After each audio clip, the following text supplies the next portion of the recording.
Hello everyone and welcome back to TowerGate. It is TowerGate Day 408, Monday, April the 23rd, 2018. Thank you so much for tuning in. Oh my. Oh lordy.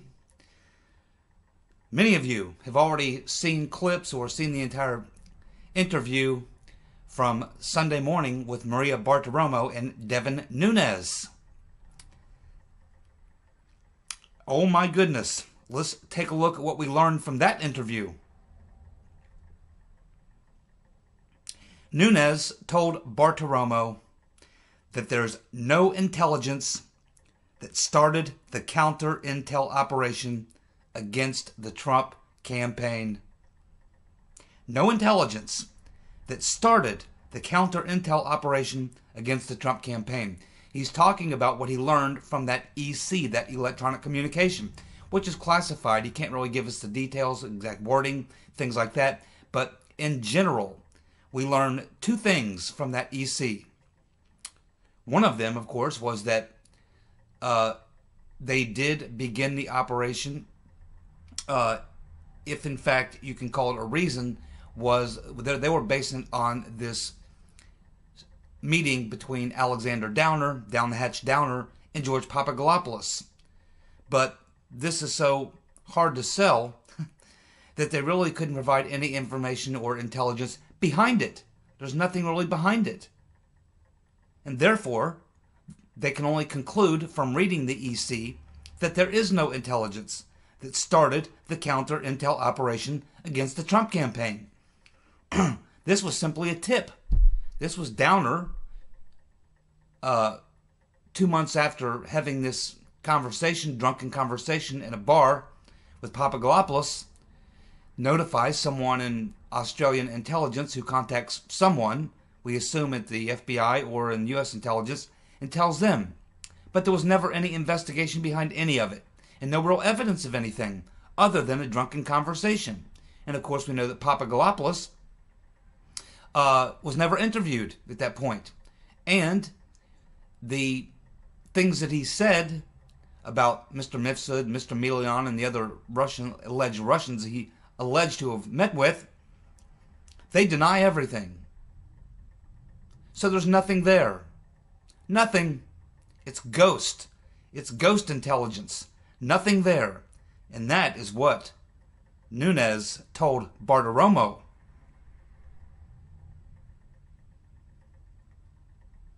You see, the FBI launched that investigation on July the 31st, 2016. They did not even interview Papadopoulos until 7 months later. 6 weeks, 6 months and 2 weeks. 6.5 months after they launched the investigation, then they talked to Papadopoulos. I'm sorry, my friends, but that's not going to fly. You can't say, yeah, well, we launched an investigation in July of 2016 based on this meeting between Downer and Papadopoulos, but we didn't actually get around to interviewing Papadopoulos until January, 6 months and 2 weeks later. And as far as we know, there's nothing about whether or not they interviewed Mr. Downer. Nothing. Wouldn't that be the very first thing you would do if you got this so-called intelligence? When you say, well, we better check this out. And you would go interview Papadopoulos and Downer. And you would find out what the hell was going on. They didn't do it. No, they started the investigation. And then only 6 months and 2 weeks later did they talk to Papadopoulos. And we don't know if they ever talked to Downer.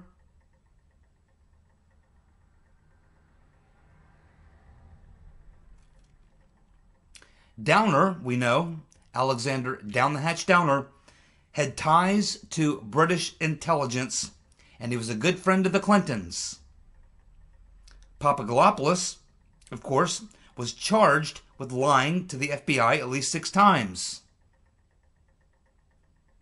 2 of the so-called sources, which are the main sources, which cover the P-Gate story, and of course the Carter Page stuff, a lot of that, the 2 main sources really, Milian and Mifsud, both deny being sources. They deny saying anything that's been credited to them. I believe 2 of the lies that Papadopoulos was charged with was lies regarding what he learned, or said he learned, from Misfit. And now it turns out, we were told that Misfit has some connections to Russian intelligence or the Russian government or people around Putin or whatever. But we find out now, as we did a few weeks ago, that Misfit very likely is actually a British intelligence source or agent. He's a British intel guy, not a Russian intel guy. The electronic communication, according to Nunez, did not come through official intelligence channels, meaning that the raw intelligence product that Brennan shared with the FBI was not an official product of U.S. intelligence, nor did it come from the Five Eyes, which is, of course, is the U.S., Canada, UK, Australia, and New Zealand, this compact of these 5 countries that share intelligence. It didn't come from them, and it came from really no source. There is no source for the intelligence. All there is in the EC is using this meeting between Papadopoulos and Downer, and we know that they did interview Papadopoulos for 6 months and 2 weeks later. As far as we know, they never even interviewed Downer. Certainly nothing about it in the intelligence report. There's nothing there. They launched a counterintelligence operation with no evidence. Somebody better come up with some answers very soon. Somebody better come up with something very, very soon. So, if the electronic communication is not based on official intelligence from U.S. intelligence or the Five Eyes partners, then what is the origin, the source, and the purpose therein of the official, unofficial, raw intelligence? Who created it and why? Oh, I think we know. I think we have a pretty good idea who created it and why. As I've said a long time ago, there were no Russians giving information about all this stuff, putting this all together. That was all a hoax and a big fat lie. The Russians, I think that was a bunch of friends of the Rotten Reverend sitting around the table there in her kitchen, drinking wine and having a few laughs. I believe those Russians may have been named the Rotten Reverend, Slick Willie, Cody Shearer, Sidney Blumenthal, John Podesta, John Brennan, and Mr. Weiner. I think that's your Russian sources. Oh yeah. I think when we get to the bottom of this rabbit hole, that's what we're going to find.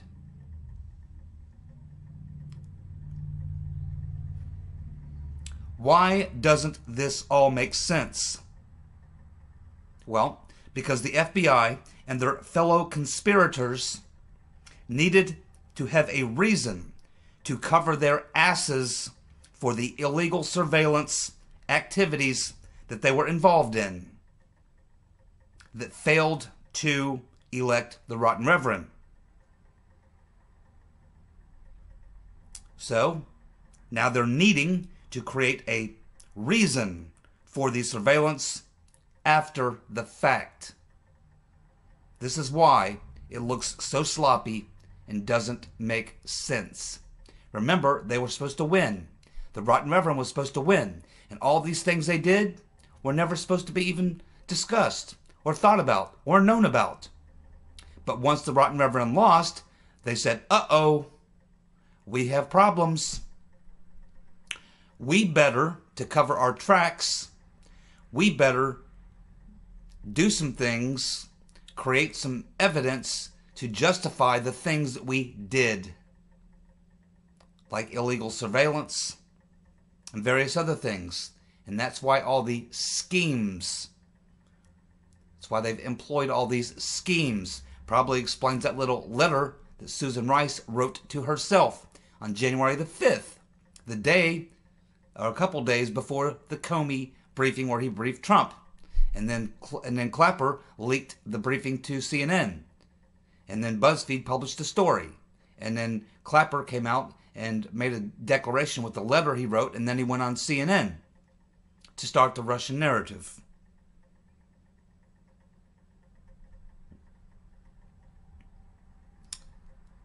That's why everything looks so sloppy and why nothing adds up and nothing seems to make sense. You notice how all of the evidence that we're getting seems to be way behind the activities that went down. We know that the GCHQ was spying on Trump Tower back in the fall of 2015. We know that these FISA warrants were put into place long before they interviewed any of these so-called witnesses, Papadopoulos, Downer, or anybody else. We know about the intelligence briefing that was put together by Brennan, Clapper, and Comey. Rogers, of course, was the oddball out. He's the only one who wouldn't really say conclusively whether or not he thought there was evidence of Russian interference and that he needed more information. He's the only one that wasn't on board. Everything that you can see that was done, the intelligence letter, all these other things, they were all done after the fact. After all the activities that they were involved in took place, then comes all the things that they created to try to sell the activities that they had previously done. That's why none of this makes sense. Nunez and his committee and whoever else looking into it are looking for a normal fact pattern where you have some activity that draws some interest, that there may be a crime or something else, some probable cause, and then based on that, you go have an investigation. But what happens here is we have the investigations all being done, the surveillance all being done, the unmasking all being done, all these things are being done, and then everything that was supposed to be the cause for it is all created later. So they have to manufacture things that don't exist. But that can only go so far. You can't create fake intelligence documents and predate them. Well, you could, but that would be very risky. And there would just be too many people who might learn about that who wouldn't go along with it. Especially since you're no longer there. Brennan and Clapper aren't there anymore to fix things. The Rotten Reverend isn't there to fix things. That was supposed to be the plan. The Reverend was supposed to win. So none of this would come to light. None of these questions would be asked. None of these TowerGate videos would happen. But things didn't work out that way, did they? And now they've got their tit in a ringer. Then Bartiromo asked Nunez toward the end of the interview, she says, "So, your investigation is looking into the role the State Department may have played. The Rotten Reverend Clinton State Department was pulling the strings on the investigation against her political opponent. Is that what this is?" So there we have Maria Bartiromo has figured it out. Oh, I think she figured it out a long time ago, just like most of us did. But now we finally have someone saying it. She looked right at Nunez and said, "Was Hillary Clinton pulling the strings on an investigation against her political opponent?" Nunez laughed. He laughed and he said, "We don't know. But looking at Cody Shearer and Blumenthal, we're trying to piece it all together." Well, Devin, when you get it all pieced together, you can go back to my original TowerGate video. In fact, even before I started calling my TowerGate videos TowerGate, the first two videos I did were not called TowerGate. I didn't start calling it TowerGate to the third video. I went back and looked a couple of weeks ago. My second TowerGate, or second video about the surveillance and stuff, I said this looks like a Clinton operation. That's right, folks. That's what we're going to find out when we get to the bottom of this rabbit hole. You're not going to believe this. The Rotten Reverend Clinton, just as Maria Bartiromo is now discovering, and I think Devin Nunes knows this.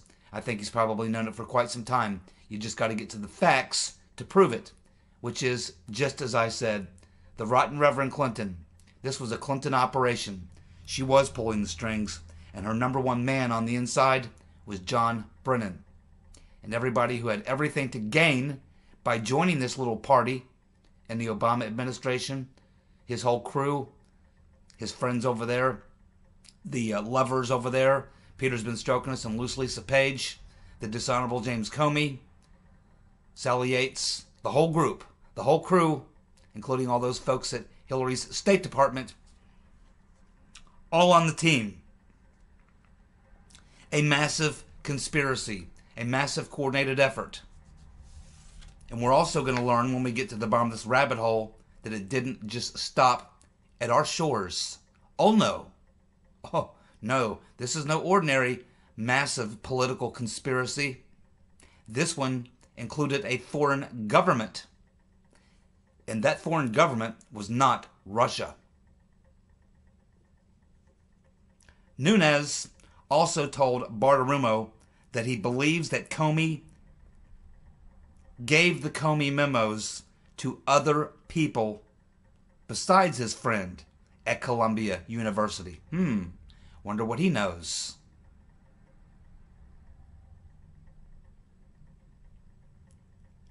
We had sleepy-eyed up Chuck Todd, who asked Tom Perez this morning, the head of the DNC, if the recent lawsuit filed by the DNC against the Trump campaign was Hillary's idea. He would not answer the question. He dodged it. Todd pushed him on it. He dodged it. Todd pushed him on it again, and he spun out of it every way he could. He would not answer the question. Tom Perez, head of the DNC, would not answer the question to a friend.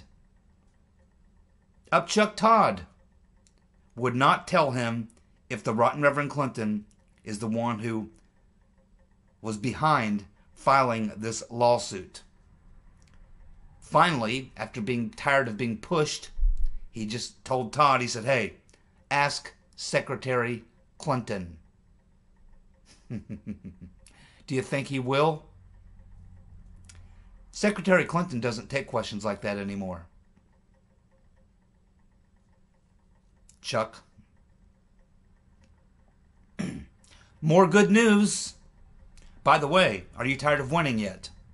Good. Neither am I. More good news. A lot of that lately. Never Trumper, Nitwit Romney, placed second at the convention to a GOP outsider, which now will force a primary in June. And I believe that it was a close contest, but it never should have been. And this guy, this Mike Kennedy, I guess his name is, beat Romney by 2 points in this, so that will force kind of like a runoff primary. Now keep in mind, Romney's very popular in Utah. He's got the Romney name. He's got all that money. He's got the establishment backing. He was supposed to be a shoo-in. As soon as Romney announced, everybody said, oh man, we're getting Romney. Man, that sucks. It's Romney. It's Utah. He can't lose. He can walk into that seat. I guess we were wrong. It appears that folks out there in Utah have some other ideas. Must not be as many Romney fans there as we thought. Because this upstart that nobody's ever heard of before, a physician from Utah named Mike Kennedy, beat him by 2 points. So now they will have a runoff, which I believe a primary will be held in June. And they will face off. Please, God and people of Utah, defeat Romney. We don't need him around. I can assure you that. Nothing but problems. He's just like Senator Magoo and Bob Corker and all the rest. He's no friend of making America great again. No friend of the president. No friend of freedom. No friend of prosperity. No friend of any of that. Romney's got his own friends. They have their own agenda, and it does not include you. Now, why would you give yourself a nickname like Mitt? It's a pretty stupid name because people like me can easily call you a Mitt-wit. So why would you do it? Why would you call yourself Mitt? You could have called yourself Sparky, Junior, Stretch. There's a lot of other nicknames that people can use. Why would you give yourself the nickname Mitt? That's a pretty stupid nickname, especially because it kind of goes with Mitwit, which he is a Mitwit. Well, my friends, if your real name is Willard, then Mitt doesn't sound too bad, does it? So, we will see how that works out, but this is very important. This is exactly what I've been saying. We need to defeat rhinos like Mitwit, Willard Romney, the Mitwit. We need to defeat people like that in the primaries. In the primaries, Dave. Love you, Dave, but I know you don't agree with me on that. That's okay. I'll be looking forward to your comment and your thumbs down vote. So, anyway. Very, very good news for Utah and for the Make America Great Again movement and for the president, because this may give us some insight. See, this is exactly what Corker and others like him, anti-Trumpers, this is why they're not running again. This is maybe why Ryan is not running again, because they know the mood of the voters back home. And they know that if there's ever been a time when somebody with no money, no name recognition, not connected to anybody in power, just some guy from the community could throw his hat in a ring and actually have a chance of winning and beating someone like a Mitwit, Willard Romney, now's the time. We need to see more of this, and I think that we will. I think there's going to be a lot of shocking primaries, not just on the Republican side. I think on the Democratic side, you're also going to see some shocking primaries. Mad Maxine Waters, I think that dude out there is going to beat her. Young Latino guy who seems like he's got some common sense. He's a lefty, but he makes her look like a complete numbnuts, like a fool, like an idiot. Well, she is. I mean, it's not hard to make her look stupid. She is stupid. But he's pretty well educated, pretty smart, seems pretty reasonable, even for a left-winger. He's not a complete nut, and he's not stupid. He's a fairly smart dude. So I think we could see a lot of this type of thing with establishment Republicans and Democrats, especially a lot of anti-Trumpers on the Republican side, defeated in primary campaigns. That would change everything. Now, Mitt Romney, of course, is running to replace the seat in Utah. It's been held by Orrin Hatch, who's a pretty decent conservative. There's been a few things over the years I didn't like about Orrin Hatch, but mostly he's been a pretty solid conservative in the Senate. Kind of an establishment guy, but pretty honest. So we're going to have to watch and see. That vote out there, it was 2 percentage points. Probably a little bit maybe within the margin of error, but just the very fact that this guy even got close to Romney is amazing. With Romney's money and connections and his name in Utah, to be defeated by 2 points by somebody we've never heard of, somebody not connected to anything in politics, a doctor. Wow, that's sending a very important message. We need to pay close attention, as do these establishment. Well, this is why I say a lot of these establishment Republicans, even some Democrats, know they're going to be challenged in primaries and defeated. Oh, we still have time. We still have time, Peter, for Dumbass of the Week. Dumbass of the Week. I don't think I've ever done this before, but I'm going to give the Dumbass of the Week this week, not to any particular individual, although I think we know who's behind it, but behind an entity, that being the DNC, the Democratic National Committee, which essentially means the Rotten Reverend, because we know that she runs the Democratic National Committee. They are the Dumbass of the Week, the Democratic National Committee. They are the dumbasses for filing that lawsuit that is pure comedy. The lawsuit, which is citing press stories, tweets, and investigative reports of unnamed sources, but never mentions at all the Trump dossier or Christopher Steele. Never mentions it. They mention what they're suing over and all that stuff, and they talk about all the sources. They don't say a word about the dossier or Christopher Steele as evidence.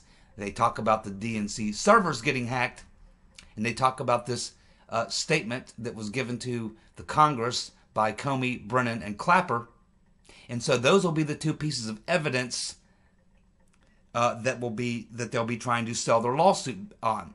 But that actually opened up a great big door for, I mean, Trump's been tweeting for months and months about looking at that DNC server.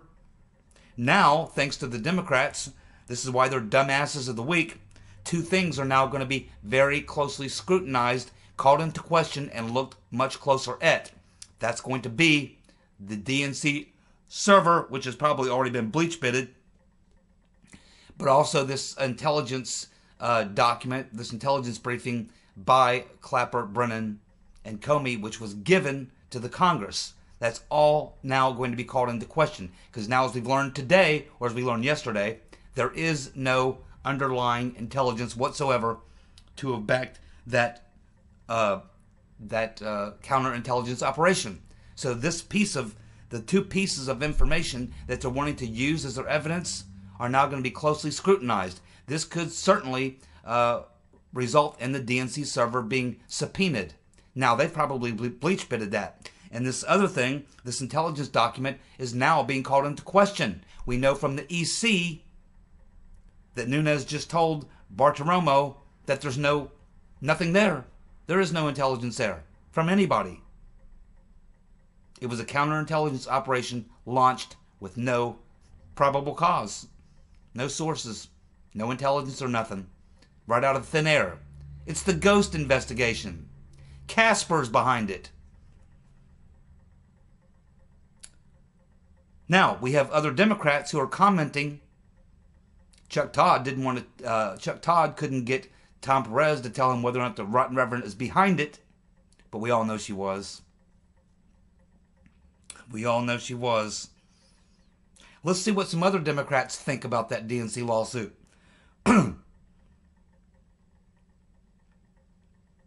CNN says that this lawsuit has zero substance. It's all about fundraising. Gloria Borger on CNN. Democratic donors, a Indian guy who raises a lot of money for Democrats, who's one of their big donors, is stating that they're wasting our money. California Representative Jackie Speer says it's ill-conceived and she does not support it. Senator McCaskill, who's running in a very tight race there, could very well be defeated, says it's silly and it's a distraction. David Axelrod, former Obama campaign strategist, says it is a silly distraction. There you go. Prominent Democrats all across the country saying how stupid it is. And why is that? Because it's a rotten Reverend Clinton idea. That's why. And we all know she's a bozo. Congratulations, Democratic National Committee. You are the dumbass of the week. And because we know, really, it's you, Reverend, who's behind this, you're really the dumbass of the week. And you're a multi-time winner. I've lost track of how many times the Rotten Reverend Clinton has been our dumbass of the week. She continues to be a trendsetter and a record setter. No one will ever touch her record as dumbass of the week. Ever. Not even close.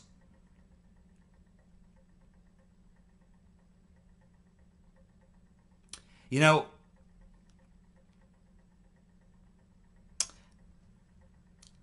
as I mentioned earlier, when I first started doing these videos, the first 2 or 3 I did not call TowerGate. But I think it was the second video or third video. The second or third video is when I actually came out and said, you know what? Trump's talking about being surveilled at Trump Tower. Obama spied on him. And I said in that video, I said, you know, this, when we get to the bottom of this, we're going to find out this is most likely a Clinton operation. This looks like a Clinton operation. But then we get a year down the road, and then we find out that it was the Rotten Reverend Clinton that paid for the dossier, which we all suspected and probably knew. But they've been denying it. It's not that none of us knew. We all suspected it was the Rotten Reverend Clinton. She would be the most obvious one to pay for something like that. She was the one running against Trump. And it's exactly the way the Clintons do business. Dirty.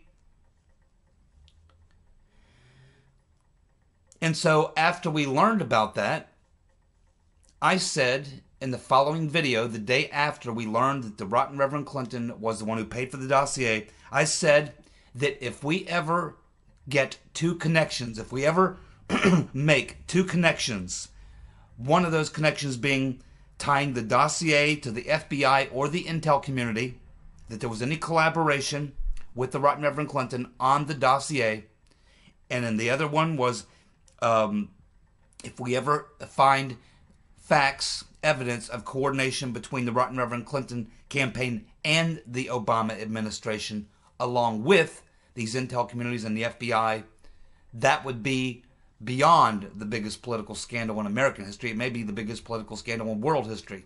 But now we throw another element into that, which is the foreign government connection. So now I will say that when we prove that there was a connection between the intelligence community and the dossier, which Hillary paid for, and the connection between the Obama administration and the rotten Reverend Clinton campaign, and then now we have another element, which would be a connection between the Clinton campaign, the Obama administration, and a foreign government. And in this case, it will be the British government, the government of the UK, that would be the bombshell. And if in fact they can get the facts and the evidence to prove all these connections were made, man, oh man, you talk about an earthquake. You talk about the Democrats' world coming to an end, not just on this side of the pond, but this causes a lot of problems for Theresa May and Boris Johnson. My recommendation to you, Boris and Theresa May, lawyer up. Lawyer up. Because the more we look at this, Mr. Mifsud looks like he wasn't a Russian spy. Looks like he's much closer tied to British intelligence. Mr. Downer had all those connections to British intelligence. The head of the GCHQ came over and briefed John Brennan in the summer of 2016 personally. Christopher Steele was an ex-British agent, along with his partner. Where did Papadopoulos, who spoke with had connections to all 5 of the alleged sources of the dossier, where did he spend most of his time during 2016? Mostly in London, with a few trips over to Italy, to spy school, where he was hanging out with who? British spies.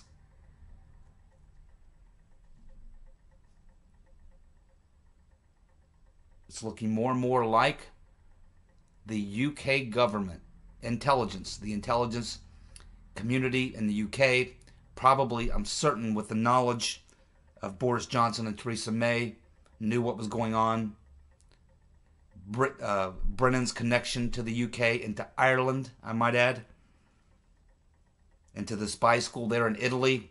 And then we learn that Brennan went to Russia and met with one of the highest intel people there in Russia. My friends, the popcorn is starting to pop.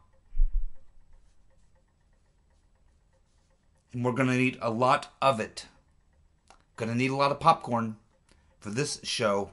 Because when this thing gets completely unraveled, and it may take some time, we're really just getting started. But what we're learning is the way that things are, the facts now are coming to light almost on a daily basis now. We have the IG report coming out probably 2 to 3 weeks or less. The indictments are coming down. The perps are now turning on each other. It won't be long now. It will be popcorn time. Things are turning in the right direction. We're winning. Thank you so much for tuning in. You guys have a good night. Be back tomorrow. Bye.